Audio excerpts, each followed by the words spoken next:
네. 앞서 오프닝에서 예고를 해드렸습니다. 자, 검찰을 둘러싼 논란, 갈등, 공방 정말 참 오래된 일인데요. 급기야 검사와 검사가 몸싸움을 벌이는 이런 일까지 발생을 했습니다. 검사 내전이다. 이런 표현까지 등장을 했는데요.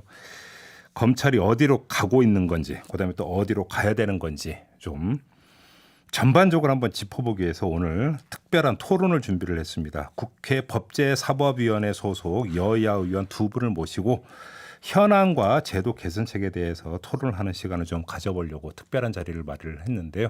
자, 우선 더불어민주당의 김남국 의원부터 소개를 해드리겠습니다. 어서 오세요. 네, 안녕하세요. 안산 단원을의 김남국입니다. 네.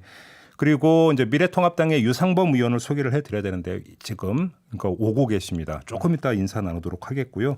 먼저 김남국 의원에게 막간을 이용해서 네. 그렇지 않아도 질문 드리고 싶었던 게 하나 있었습니다. 오늘 조간 보셨습니까? 오늘 일부 조간에 사진 기사가 하나 실렸습니다. 그러니까 김남국 의원을 비롯한 그 열린민주당 최강욱 의원까지 포함해서 몇몇 의원이 모여서 파한대소를 하고 있는데 그 뒤에 있는 TV 모니터에서는 비 피해 소식이 전해지고 있었다. 근데 비 피해 소식이 전해지고 있는데 어떻게 저렇게 웃고 있을 수 있느냐. 그렇게 문제 제기하는 사진 기사였는데요. 어떤 말씀 주시겠습니까? 네, 우선은 그 웃고 있는 모습이 이렇게 사진으로 나와서 조금 송구하다라는 그런 말씀을 드리고 싶고요. 네. 다만 좀 오해도 있었던 것 같습니다. 저희가 이제 매주 9시에서 9시 반 사이에 여야 의원님들이 모여서 권력기관 개혁과 관련된 토론을 하고요. 아, 그 공부 모임입니까? 네, 공부 모임입니다. 그리고 오전에 모여가지고 이 권력기관 개혁이라든가 아니면 민생 개혁 입법과 관련된 토론을 하고 발제를 해서 공부를 하는 모임입니다. 네. 근데 이제 그 자리에는 특별한 손님인 박주민 의원님이 함께 참석을 해가지고 네네네. 인사하고 있었던 그런 상황이었고요. 그런 어떤 토론의 자리이고 이야기를 하는 자리다 보니까 이 뉴스나 이런 것들 사실 보도를 소리를 완전히 줄여놓고 있었습니다.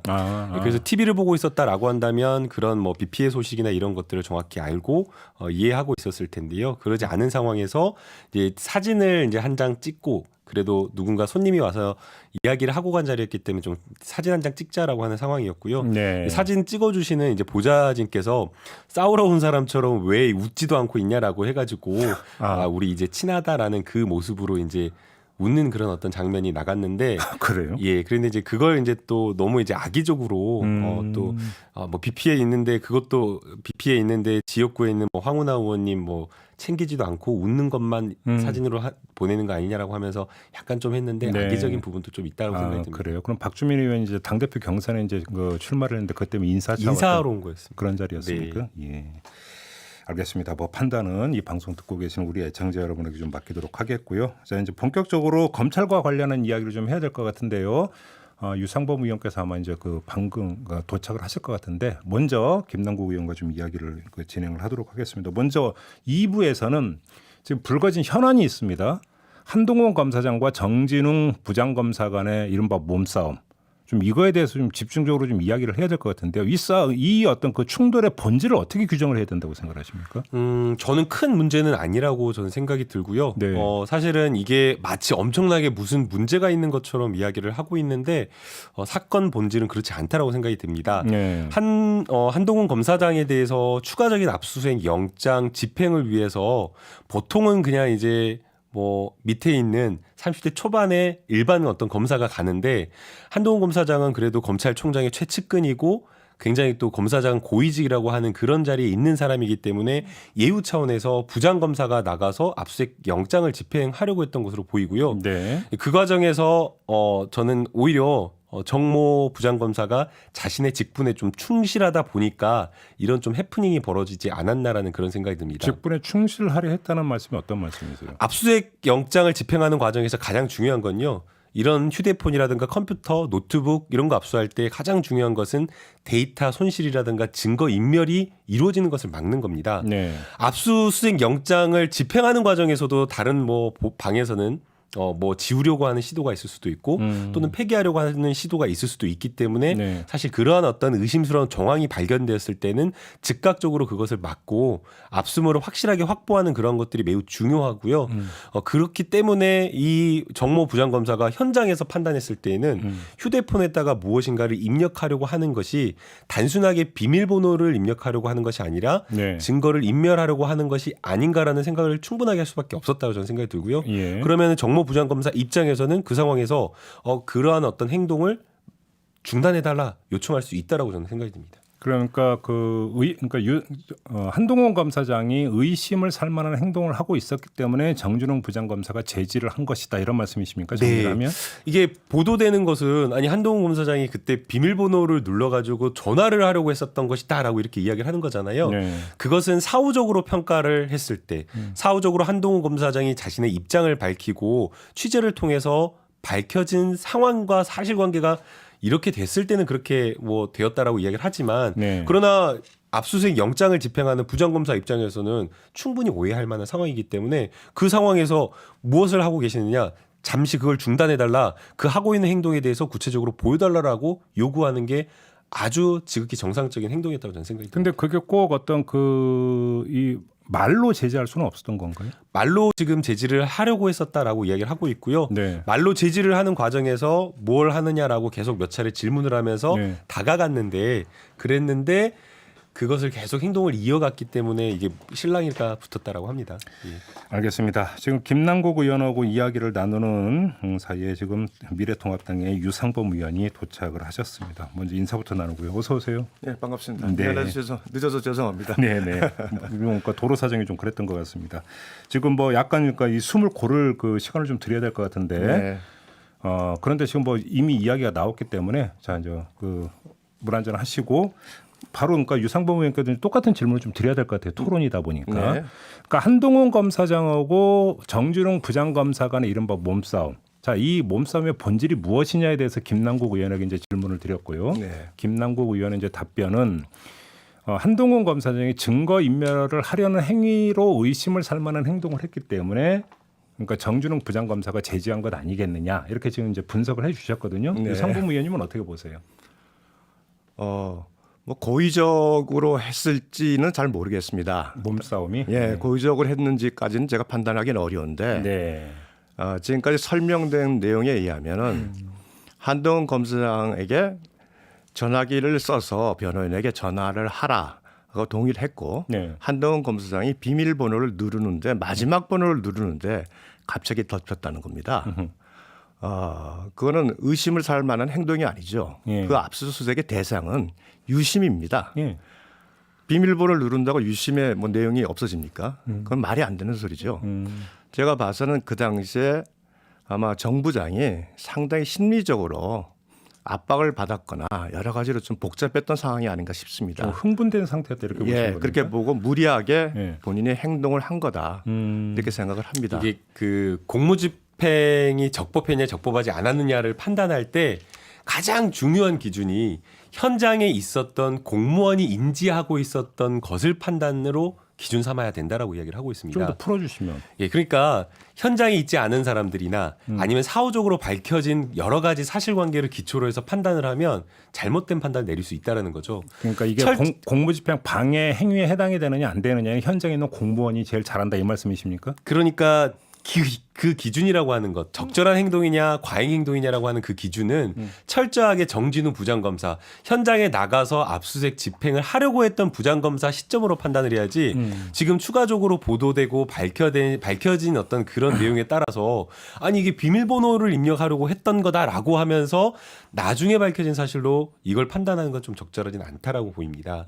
정진우 부장검사 그 주장은 예, 좀 적절치 않은 주장이에요. 정진우 부장검사 입장에서는 제가 말씀 좀 할까요? 제가 하고 잠깐만요. 있는 마무리하시고. 예, 정진우 부장검사 입장에서는 한동훈 검사장이 무엇인가를 입력하려고 하는 게 시야가 가려져가지고 그게 비밀번호를 입력하려고 하는 것인지 아니면 데이터를 삭제하기 위해서 조작을 하고 있는 것이 알 수가 없죠. 그렇다라고 한다면 당연히 압수수색 영장을 집행하는 부장검사 입장으로서는 그 행동을 일단 저지하고 확인하는 게 맞는데 그것에 대해서 응하지 않았다라는 점에서 한동훈 검사가 문제가 오히려 있다라고 보이고요. 뭐 날라서 덮쳤다 뭐 이런 이야기를 하는데 우리가 상식적으로 생각을 했을 때 거기에 수많은 수사관과 다른 검사 그리고 심지어는 본인보다 훨씬 직급이 높은 검사장에게 압수수색을 하는데 말로 구두로 이야기를 하지 그거를 뭐 무슨 슈퍼맨처럼 날라가지고 덤벼가지고 그렇게 했다라고 하는 것은 좀 무리한 좀 과격한 표현인 것 같습니다. 유상범 의원님 말씀하시죠. 방금 말씀 잘하셨는데요. 그 방 안에 수많은 수사관이 있었습니다. 예. 한동훈 검사는 특수수사로 잔뼈를 굵은 검사입니다. 그 검사가 현재 수사 사항에 자신에 대해서 그렇게 압박이 들어오고 있고 주변 바로 옆에서 다 보고 있는데 그 앞에서 증거인멸을 시도하려고 했다는 의심을 사는 행동을 한다. 그건 누가 들어도 가능하겠습니까? 그 당시 상황은 분명히 전화를 하라고 했다고 정진웅 부장도 인정을 다 했고 전화를 하려고 했다는 것도 인정을 했습니다. 거기서 나온 멘트도 페이스 아이디, 안면 인식으로 전화를 하려는 건데 너는 안면 인식으로 비밀번호를 풀지 않느냐? 왜 비밀번호를 누르느냐? 이 얘기거든요. 전화를 하기 위해서 비밀번호를 눌렀다는 것까지는 다 논란의 여지가 없습니다. 그걸 그렇게 객관적 팩트를 그렇게 그런 식으로 옮기면 곤란하고요. 그게 팩트입니다.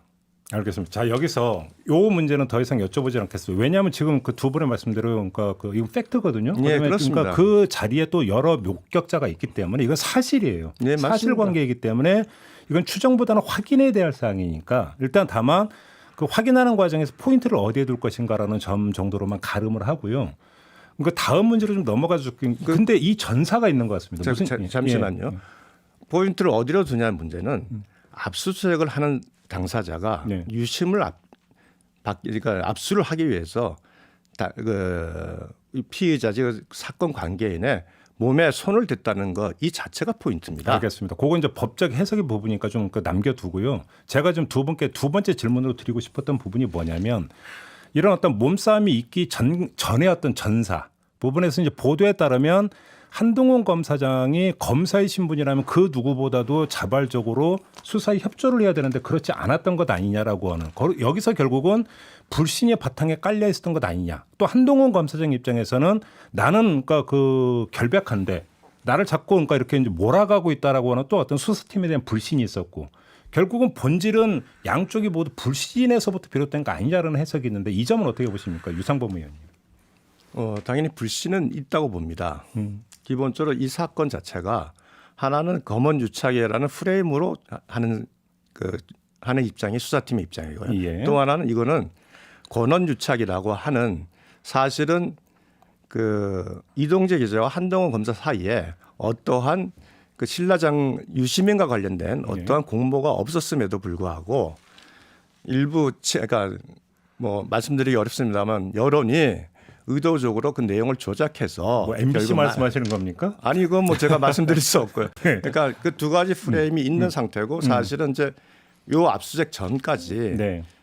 그 MBC 보도가 있고 하면서 사실은 여러 가지 이제 그 문제가 논란이 발생하고 권한 유착의 의혹이 강하게 제기되는 상황이었지 않습니까? 네네. 그러니까 그 과정에서 그 수사팀에서는 그 시각으로 이제 진행하려고 했던 거고 또 한동훈 검사 입장에서는 이 수사는 잘못된 수사라는 입장을 가지고 있었으니 당연히 불신이 있을 수밖에 없죠. 네. 이게 권언유착이라고 하는 사건이 벌어졌습니다. 앞서 이제 유상범 의원님께서는 없는 사실이다라고 이렇게 이야기를 했는데요. 있는 공모 사실이요. 공모 사실과 관련돼서 유상범 의원님께서는 없는 사실이다라고 했는데 바로 거기에 문제가 전 있다고 봅니다.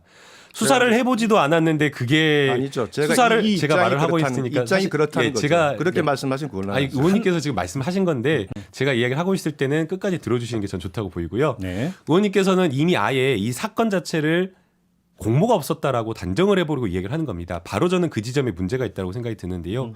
권언유착과 관련된 의혹과 오해를 받고 있습니다. 검찰 수사의 공정성과 국민적인 어떤 신뢰가 땅에 떨어진 그런 상황이거든요. 만약 그런 상황이라고 한다면 상식적인 검찰총장이고 검사 누구라도 국민 누구라도 이 사안과 관련되어서는 더욱더 철저하게 수사를 하는 게 저는 맞다라고 보입니다. 특히나 거기에 연루되었다라고 하는 사람이 검찰총장의 측근이기 때문에 한 점 의혹도 남기지 말고 수사를 하라라고 이렇게 해야 되는데 지금 검찰의 모습은 그러한 부분에 있어서 수사를 안 하는 방향으로 가고 있다는 겁니다. 우리가 한번 상식적으로 생각을 해보면요. 동네에서 술 먹다가 술 먹고 이게 몸싸움이 붙었습니다. 그러면 그때 수사 어떻게 하나요? 그 아주 수사 끝까지 가더라도 벌금 50만 원에서 100만 원밖에 안 나온 그런 사건인데도 불구하고 피해자 부르고 피의자 부르고 목격자 부르고 목격자 없으면 그 안에 설치된 CCTV 다 확보해가지고 확인하고 수사를 합니다. 그런데 지금 이 사안은 그거보다 본질적으로 검찰의 아주 근간을 흔들 정도로 심각한 사건인데도 불구하고 핵심 피의자를 소환조차 하지 않고 주요 참고인을 부르지도 않고 사건을 끝내려고 하는 것 자체가 검찰총장으로서 검찰로서 해서는 안 될 행동을 하고 있다고 저는 보는 겁니다. 네, 제가 이 질문을 드렸던 부분은 좀 그 부연 설명을 드리면서 다시 이제 두 분께 이제 발언 기회를 드려야 될 것 같은데 사실 이 자리에서 검언유착이 진실이냐 권언유착이 진실이냐는 실체적 진실을 규명할 수는 없습니다. 그다음에 오늘 이 자리에 주된 그 주제는 네. 무엇이 진실이냐가 아니라 그 진실을 파헤치는 과정에서 검찰의 수사 행보, 그다음에 거기에 등장하는 현직 검사들의 행위라고 하는 것들을 어떻게 평가할 것이냐. 결국 이 문제이거든요. 저희가 한번 두 분께 여쭤보고자 하는 부분은 제가 검사 내전이라는 표현을 썼던 것은 두 가지가 이유가 있는 것입니다. 하나는 조금 전에 말씀을 드렸던 수사팀과 한동훈 검사장관의 이른바 불신이라고 하는 게 있는 게 아니냐. 또 한 가지는 서울중앙지검과 대검. 예를 들어서 전문 수사심의, 그러니까 그 자문단을 구성을 해야 된다, 수사심의위원회를 구성해야 된다를 가지고 오갔던 공방이 있지 않습니까? 네. 이게 검찰 안에서 전부 다 벌어지고 있는 현상인데 검찰 안에서 이렇게 서로 뭔가 대립하고 공방을 벌이는 것 같은 이런 모습을 도대체 어떻게 진단을 해야 되는 거냐? 제가 여쭤보고 싶은 건 바로 그 점이거든요. 유상범 의원님 어떤 말씀 주시겠습니까?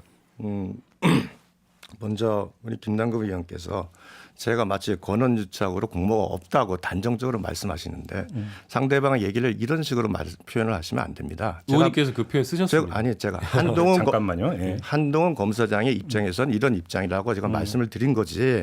그걸 제가 단정적으로 권언유착이 맞다, 공모가 없다라고 얘기했다는 건 말이 안 되죠. 네네, 그렇지 알겠습니다. 그렇게 그건 한동훈 검사장의 말이다, 입장을 이 제가 말씀이죠. 전달했지 않습니까? 네.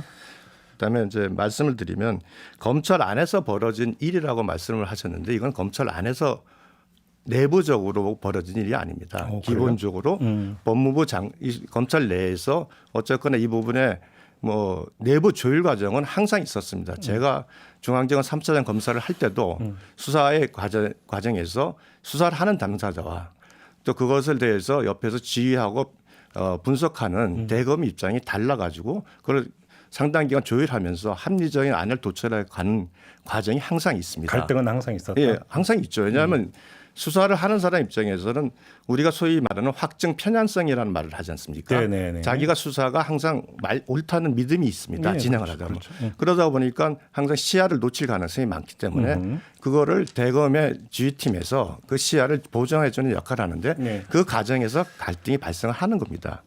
그런 이 문제는 그런 상황에서 결국은 법무부 장관이라는 분이 그 끼어들었다. 중앙지검 수사팀의 수사가 맞다. 즉 다시 말해서 이거는 한동훈과 이동재의 그 공모가 있다는 어떤 정확한 당신의 판단에 따라서 수사 지휘를 하고 거기서 그 총장의 수사 지휘권을 배제하고 중앙지검이 독립적으로 수사를 해라라고 지휘를 하면서 이 발생한 문제지 내부적으로 갑자기 내부적으로의 갈등만으로 발생한 게 아니죠. 그러니까 쉽게 얘기하면 갈등은 언제나 있었고 그걸 검찰 조직 안에서 자체 조정할 수 있는 여지가 있음에도 불구하고 네, 그렇습니다. 법무장관이 끼어들어서 오히려 이제 문제를 키웠다 이런 말씀이시네요, 정리라면. 그렇죠. 김남국 의원님. 법무부 장관이 수사를 지휘를 하게 된 이유는 오히려 수사팀의 독립된 수사를 검찰총장이 막으려고 했기 때문이라고 저는 생각이 듭니다. 이 부분에 있어서 이 사안은 철저하게 수사되어야 된다라는 점에 모든 사람이 동의하고 공감할 겁니다. 그래서 윤석열 총장도 6월 3일자 공문에서는 본인 스스로가 이것은 본인 측근과 관련된 사건이기 때문에 나에게 보고하지 말고 대검 부장회의를 통해 가지고 이 수사의 방향이라든가 수사 지휘를 하라라고 했습니다. 그런데 수사팀에서 수사를 진척을 보이고 이 사건과 관련되어서 압수수색을 하는 모습을 보이자 한 달 만에 갑자기 본인의 어떤 말을 뒤집어 가지고 이거는 수사를 일단은 잠깐 멈추고 전문 수사 자문단의 의견을 들어야 된다라고 하면서 수사팀의 수사를 막는 모습을 보인 겁니다. 당연히 수사팀 입장으로서는 이러한 것에 동의할 수 없고 대검 부장회의의 지시를 따르라고 해놓고 왜 본인이 본인 스스로 말을 뒤집고 수사를 막느냐라고 하면서 반발할 수밖에 없었던 그런 상황이라고 저는 생각이 들고요. 예. 그래서 법무부 장관이 여기에 대해서 수사를 계속하라. 수사를 개입 여기에 대해서 수사지휘가 수사 개입하는 그런 모양이 아니라 독립된 수사를 보장하는 수사 지휘를 저는 했다라고 보입니다. 알겠습니다. 지금 이제 그 두 분께 이제 들을 수 있는 그 발언 기회가 2부에서 그 이번이 마지막 발언 기회 한 1분 정도씩만 발언할 수 있는 시간이 없을 것 같습니다. 그래서 제가 확인 질문으로 요걸 하고 나머지는 3부로 넘길 텐데요. 네. 자, 그 추미애 법무장관은 법에 명시된 수사지휘권을 발동을 했다라는 주장이고, 그다음에 수사지휘권 발동의 시점이 결국은 주된 포인트인 것 같은데 지켜보다가 오히려 검찰 안에서 문제가 커지니까 더 이상은 안 되겠다 해서 수사지휘권을 발동을 한 거냐? 아니면 얼마든지 그러니까 조정 과정에 있었는데 거기에 끼어들어서 오히려 문제를 키운 거냐에 따라서 평가가 전혀 달라지는 거 아니겠습니까? 요거에 대해서만 좀 두 분이 각자 말씀을 해 주시고 3부로 이어가도록 하겠습니다. 이번에 김남국 의원님 이건 좀 말씀을 좀 해 주시죠. 네, 수사지휘의 법적 근거는 검찰청법 8조에 있습니다. 이것은 이 민주적 통제 장치로서 검찰의 잘못된 수사나 수사권 남용, 기소권 남용 이런 부분에 민주적 통제를 가하는 것입니다. 만약 이 검찰총장이 그리고 검찰이 정말 검언유착이라고 하는 전무후무한 있어서는 안 될 이 사건에 대해서 보다 철저하게 수사를 하고 제대로 된 어떤 수사, 독립된 수사를 했다라고 한다면 아마 법무부 장관으로서도 수사 지휘를 하지 않았을 겁니다. 그런데 측근과 관련되어서 검찰총장이 본인 측근을 감싸는 모습을 보이고 또 독립된 수사팀의 수사 의지가 있어가지고 수사를 하겠다. 이거는 충분하게 수사를 할 만한 사안이다라고 했음에도 불구하고 피의자 소환 조사라든가 압수수색조차 막으려는 그런 모습 때문에 법무부 장관이 저는 불가피하게 개입할 수밖에 없었다라고 생각이 들고요. 그 이후에 이 법무부 장관의 정당하고 온당하고 상식적인 어떤 그런 수사 지휘에 대해서 검찰총장이 또 거부하는 그런 모습 자체가 검찰 스스로가 자신들의 어떤 정당성과 국민에 대한 어떤 신뢰를 아주 떨어뜨린 그 행동이었다라고 저는 생각이 듭니다. 알겠습니다. 유상범 의원님.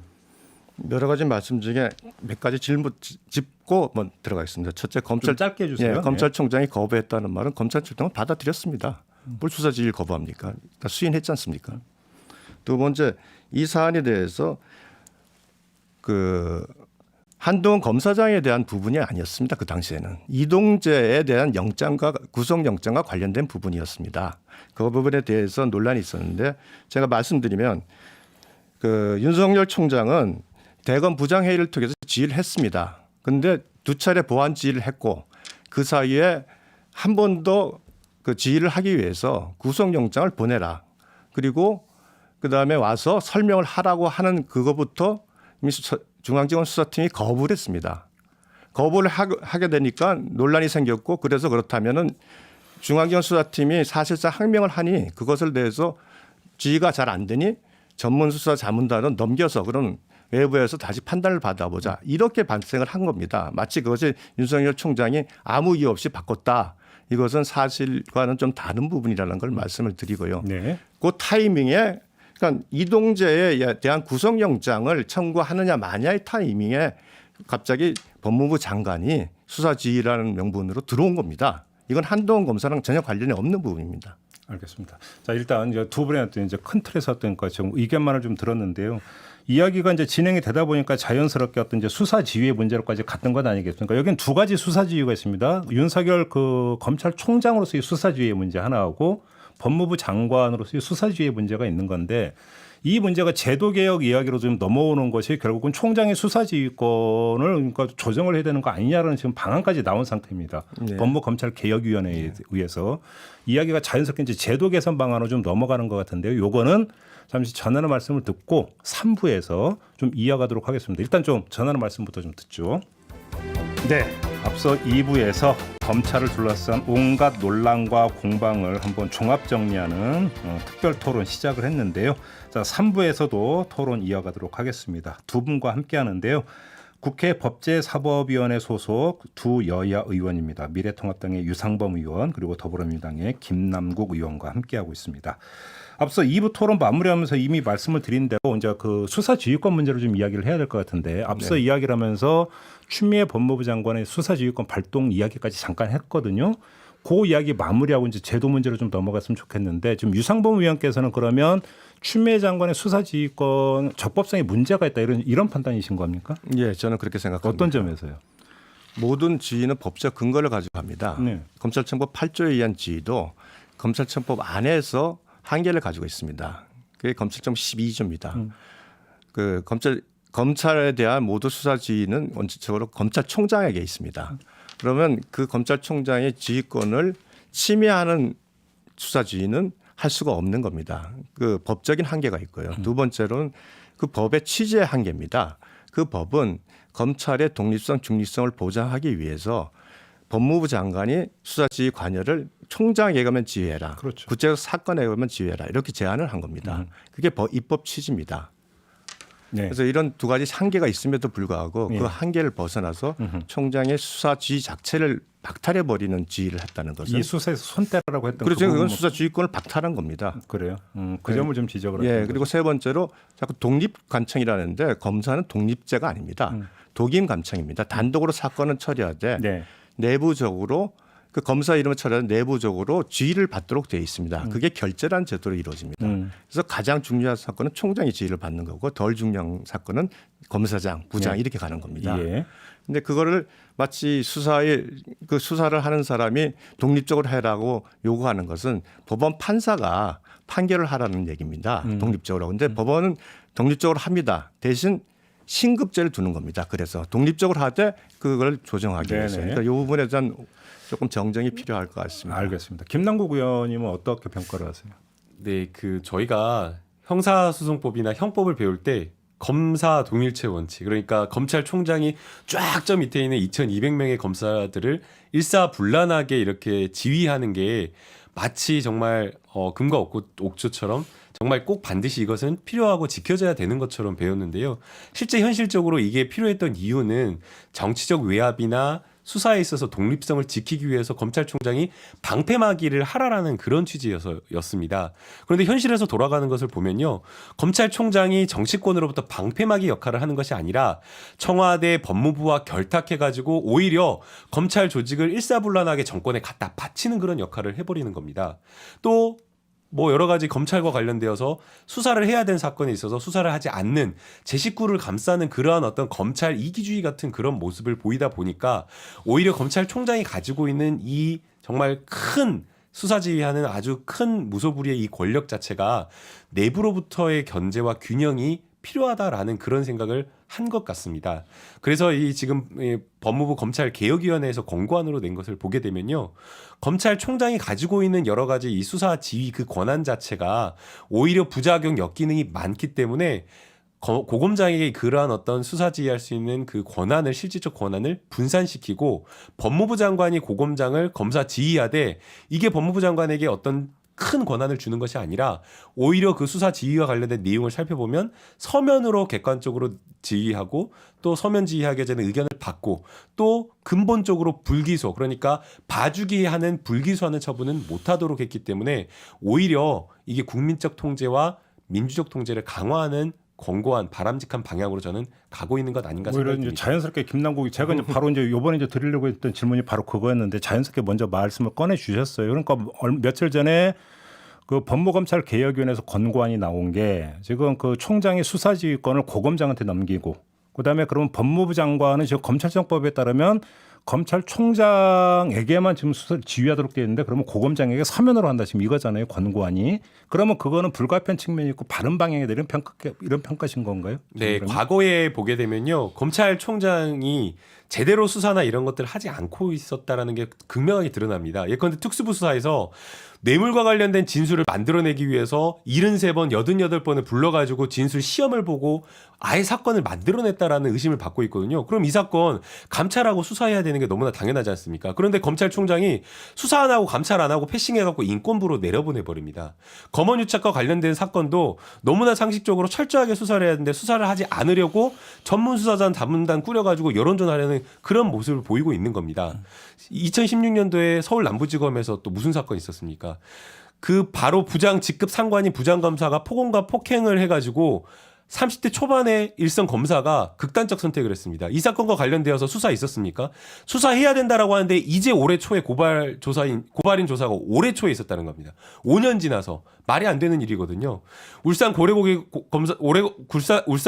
환보 사건 이것도 피의자 처벌해야 될 피의자에게 오히려 막대한 이익을 줬다. 30억에 가까운 막대한 이익을 줬다라고 하면서 그 환부가 말도 안 된다라고 시민사회단체나 많은 국민들 이야기를 하고 있거든요. 그런데 이 부분에 대해서 검찰이 제대로 철저한 수사하지 않고 있는 겁니다. 이런 것들이 바로 검사 동일체 원칙이라고 하는 검찰총장이 가지고 있는 이 무소불위의 수사 지휘권으로부터 나온다라고 보고 있기 때문에 검찰총장의 권한을 분산시키고 민주적 통제 장치를 강화하는 방향으로 전 가야 된다고 알겠습니다. 보는 겁니다. 유상범 의원님은 그 위원회의 권고는 어떻게 평가를 하세요? 두 가지로 말씀드리겠는데 먼저 잠깐 네. 지금 그 김남국 의원이 말씀하신 한명숙 사건 전문 수사단 그 검사 폭행 고래고기 사건 네. 그래서 간단히 좀 지적을 네, 정리를 네, 하시고 네, 가겠습니다. 네. 첫째 고래고기 사건은 최근에 경찰에서 무혐의 처분됐습니다. 경찰 자체에서. 그러니까 그것이 마치 검사가 잘못해서 수사질해서 이렇게 벌어졌다. 그건 논리적으로 잘 맞지 않는 말씀인 것 같고요. 한명숙 사건에 대해서 왜 감찰을 안 하느냐. 한명숙 사건에서 문제됐던 녹취록, 그 썼던 부분은 이미 재판에서 나왔던 겁니다. 다 검토를 했습니다. 그렇지 않죠. 새로운 문제가 아니, 나왔습니다. 가면서 그러니까 제가 말씀드린 예. 그렇더라도 문제는 이게 10년 전 사건입니다. 10년 전 사건인데 그러니까 징계시효는 5년입니다. 그럼 징계시효가 이미 지난 사건을 감찰부에서 한다면은 감찰부는 징계를 전제로 하는 겁니다. 그러니까 징계시효가 지난 사건을 감찰부에서 한다는 거 이 자체가 논리적으로 말이 안 되고 수사 중 인권 침해 사건은 원래 인권부에서 하도록 이 정권에서 만들어진 겁니다. 그래서 인권부에서 수사를 하도록 한 겁니다. 징계시효는 지났기 때문에 인권부에서 하도록 한 겁니다.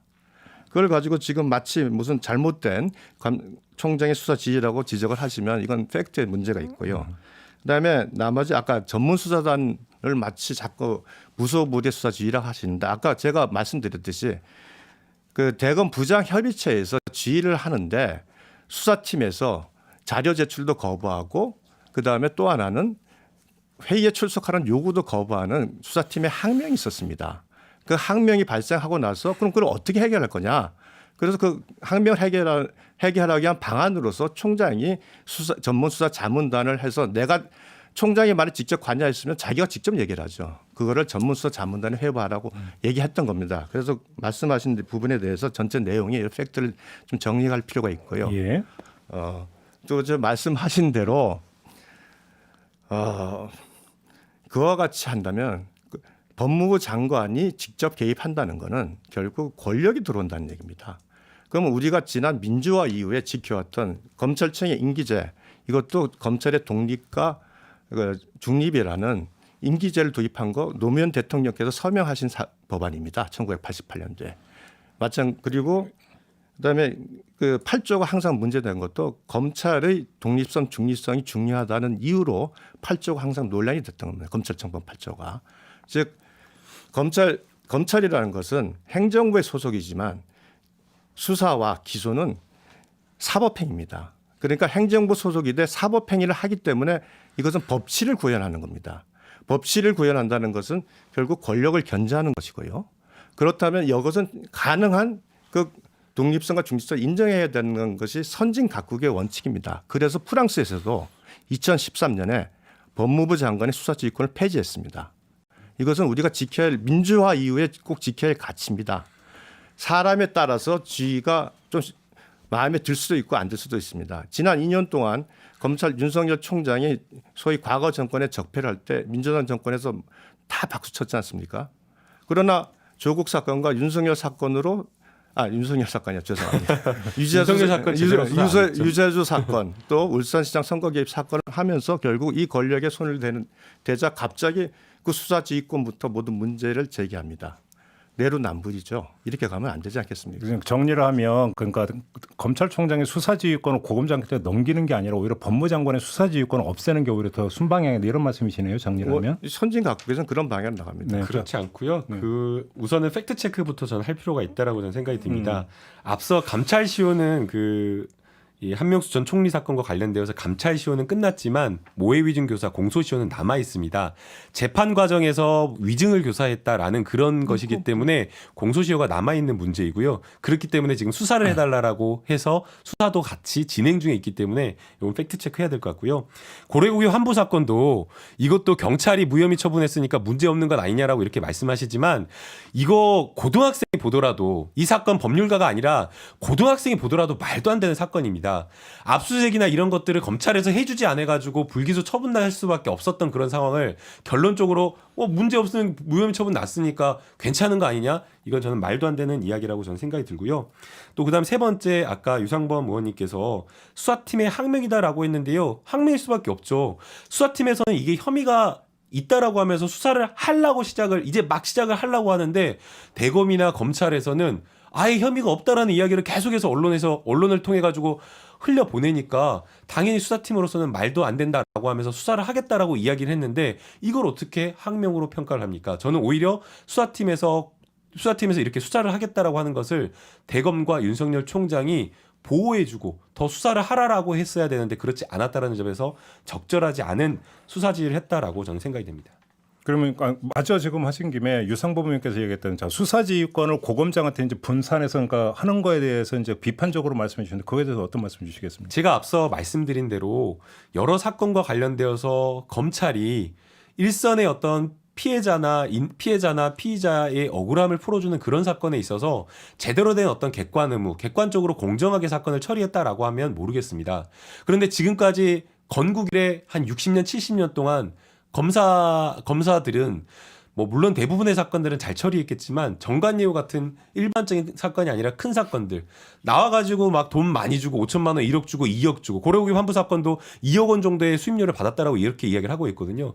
이런 사건과 관련되어서 공정하게 처리되지 않아가지고 지금 서초동이나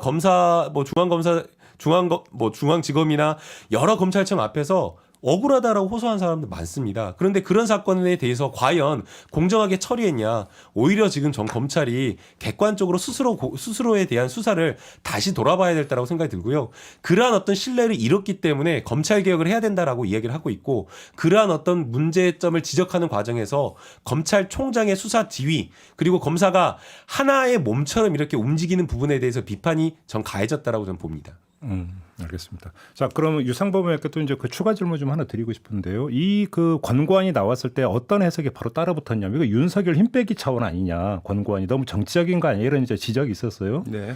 그리고 나서 이제 저희가 바로 그때 법무검찰개혁위원회 대변인을 맡고 있는 정행훈 변호사하고 인터뷰를 했는데 정 변호사의 말씀이 이게 요번에 급조된 방안이 아니라 2018년에 이미 그때 이제 그 검찰개혁위원회에서 나왔던 방안이다. 그럼 그때가 윤석열 총장 때냐? 문무일 총장 때다. 그걸 가다듬어서 이번에 발표한 것일 뿐이다. 이렇게 이야기를 했거든요. 요즘은 어떻게 봐야 되는 걸까요? 글쎄 그 과정은 제가 모릅니다만 나온 시점이나 그 내용이 기본적으로 검찰총장을 행정사무총장으로 만드는 거죠. 검찰총장 윤석열 총장을 무력화시킨다는 내용은 실질은 변함이 없는 것 같습니다. 그래요. 행정총장으로 만든다. 그러니까 행정사무만 지휘를 하고 수사 지휘를 하지 말라면 검찰 본연의 기능을 하지 말라는 얘기니까. 네. 그리고 윤석열 총장 무력화라는 것이 당연히 비판이 따를 수밖에 없는 내용이고요. 네. 방금 말씀하신 그 수사 지휘권의 문제는 고검장한테 수사 지휘권을 준다면 그러면 우리 김남국 의원님께서 말씀하신 대로 총장이 수사 지휘권을 행사했을 때 문제와 그런 유사한 사례가 발생하지 않겠습니까? 고검장은 임기가 보장 안 됐습니다. 그다음에 말씀하신 대로 인사청문회 등 어떤 민주적 통제의 검증 자체를 거치지 않은 사람입니다. 인사가 언제든지 장관의 지위에 항상 취약할 수밖에 없는 지위에 있는 겁니다. 고검장이. 거기다 이제 거기다가 총장 자리를 바라보고 있는 위치. 예, 그렇습니다. 그런데 그런 사람에게 장관이 지휘를 한다. 서면으로 해야 된다고 하지만 장관의 뜻을 알아서 움직인다면 총장 임기제로 보장돼서 독립성을 가지고 있는 이 총장도 이 수사 지휘권으로 해서 고통받는데 고검장이 그 총장만큼 버틸 수 있겠습니까? 더 심각한 문제가 발생할 수밖에 없죠. 네. 요 지적에 대해서 어떻게 네, 생각하세요? 유상범 의원님 말씀에 저도 전적으로 공감을 하고요. 그렇기 때문에 이 권고안에도 그런 내용을 유상범 의원님께서 말씀하신 내용을 포함하고 있습니다. 그래서 고검장에게 실질적인 권한을 주면서 동시에 고검장이 정치적 어떤 외압이라든가 이런 것들로부터 지켜낼 수 있는 견고한 어떤 장치를 해야 된다라고 이야기를 하고 있고요. 해당 지금 법무부 검찰개혁위원회에서 말하고 있는 권고안은 그야말로 독립되어서 정부안이 아니라 독립되어서 교수나 학자 그리고 외부에 있는 시민사회 단체 전문가들이 참여해서 만든 안이기 때문에 유상범 의원님처럼 이렇게 해주신 여러 가지 안을 함께 만들어서 보다 검찰 개혁이 바람직한 방향으로 저는 가는 게 필요하다라고 저는 생각이 듭니다. 여기서 잠깐 지금 그 집권 여당 소속이시고 지금 법무검찰개혁위원회 그 권고안에 따르면 검찰청법도 개정을 해야 되는 사항이라면서요. 권고안 내용이 이제 그 구현이 되려면 혹시 당 안에서 논의가 있었습니까? 그 권고안에 대해서? 지금 이 권고안에 대해서 사실은 저희 여당 법사위원들도 궁금해서 법무부에 질의하고 법무부 장관에게도 질의를 했는데 알 수가 없다. 해당 내용과 관련돼서 전혀 알지 못한다라고 이야기했고 법무부 답변이 그렇게 나왔어요. 예, 진행 중에 왜냐하면 독립된 검찰개혁위원회에서 하는 거기 때문에 그 네. 결과 발표를 봐야 된다라고 해서 결과 발표될 때까지는 저희도 몰랐습니다. 아, 그럼 일체 지금 법무부로부터 보고받은 바도 없고 네. 보고받은 바가 없으니까 그럼 당 안에서 법제사법위원들끼리 논의한 바도 없고 예. 현재는 백지 상태다 이런 네, 말씀이신가요? 그래서 이제 논의를 만들어 나가는 과정입니다. 김남국 의원은 그 검찰개혁위원회 출신 아니에요? 아닙니다. 그 김용민 의원님. 네, 김용민 김용민 씨죠. 의원님이 그렇게 거기 구성이 대부분 상당 부분이 사실은 이제 민변 소속에 돼 있는 분들이 많으시고 또 사회단체도 이제 그쪽 진보 쪽 사회단체들이 많으시죠. 네. 뭐 문제가 되나요? 전혀 문제가 안 될 이야기인 것 같은데. 아니 그거는 예. 그 항상 그렇게 중립적이어야 될 부분이 구성이 너무 일방 쪽에 편향돼 있다는 걸 잠시 지적하고 있습니다. 알겠습니다. 정도입니다. 아무튼 그러면 유상범 의원께서는 이 그 권고안 같은 경우는 이건 그 결코 받아들일 수 없는 그런 방안이다. 이렇게 지금 딱 잘랐으니까 그렇게 평가를 하시는 거네요. 간단히 네, 정리를 그거는 하면. 우리가 첫째 우리가 하고 있는 검찰 제도는 대리법계 제도입니다. 네. 이 제도의 근간을 휘두르는 겁니다. 미국에서 검사장이 있다고 주 검찰총장이 있다고 하면 미국에서도 마찬가지입니다. 주 검찰총장이 있으면 그 검찰총장이 지휘권을 다 행사합니다. 네. 그럼 어느 나라나 그건 다 동일합니다. 근데 그것을 지금 그 검찰총장에 가지고 있는 본질적 권한을 배제시킨다는 거는 이거는 제도 자체를 의 근본을 이해를 못하고 만든 완전히 제가 더 이상 말씀 안 드리겠습니다. 원래 대검이라고 하는 게 이 검찰총장을 보좌하면서 검찰의 여러 가지 정책적 기능 그리고 일반적인 어떤 지휘 감독 기능을 하는 게 대검의 역할이고 검찰총장의 수사지휘 방향이었거든요. 그런데 지금의 오늘날 검찰총장의 수사지휘 모습을 보게 되면요, 그러한 어떤 일반 정책적 기능을 하는 것이 아니라 저기 정치적 어떤 사건을 딱 끌어와가지고 자기가 원하는 사람에게 자기 입맛에 맞는 수사를 하도록 배당을 해버립니다. 그래가지고 정치 수사를 하는 그런 모습을 계속 보여왔거든요. 그렇기 때문에 지금 검찰총장의 수사지휘가 잘못된 방향으로 행사되었다라고 평가를 하면서 이 검찰총장이 가지고 있는 그 권한을 실질적으로 내부에서 견제와 균형을 갖출 수 있도록 하는 게 맞다라고 지금 보고 있는 것 같습니다. 지금 의원께서 말 끊으니까 제가 그냥 단도직입으로 질문 하나 드릴게요. 윤석열 총장이 지금 잘못 이끌고 있다 이런 판단이십니까? 간단히 그러니까 질문 드리면. 너무나 잘못 이끌었죠.